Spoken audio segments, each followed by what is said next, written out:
Tatlong lalaki ang arestado matapos umanong hold-upin ang dalawang estudyanteng sakay ng jeep sa Tondo, Maynila. Narito ang report. Sakay ng jeep, pauwi na sanang magkapatid na ito galing eskwelahan. Nang tutukan umano sila ng patalim na mga hold-upper tsaka kinuha ang kanilang mga gamit.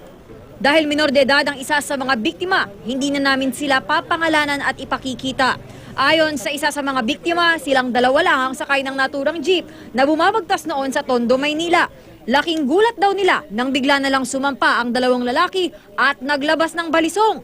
Dito na raw pilit kinuha ang kanilang bag. Nakahinto po yung jeep, tapos bigla na lang po silang pumasok. Dalawa, may dala po silang 29. Tapos kinuha po nila yung bag ko, bag namin. Tapos nung inihila ko na po yung bag ko, ginaganyan niya po ako ng kutsilo, kaya nabitawan ko na din po yung gamit ko.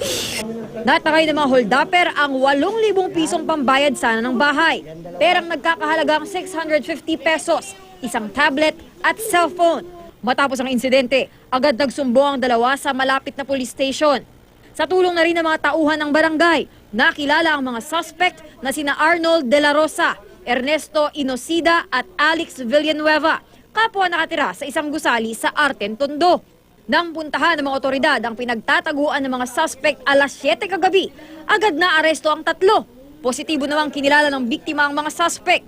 Inamin din ni Inocida ang krimen na nagawa lang daw niya dahil nanganak ang kanyang misis at may sakit din daw ang kanyang anak. Kasi po ako, napasama naman din po kasi, papanak lang po naman ako eh. Papanak lang po na sa ako eh. Sabi niya po, gawa tayo ano, may problema ka naman, sabi ko.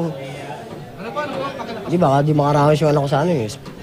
Todo tanggi naman sina De La Rosa at Villanueva sa krimen. Naharap ang tatlo sa kasong robbery. Para sa unang balita, Athena Imperial, reporting.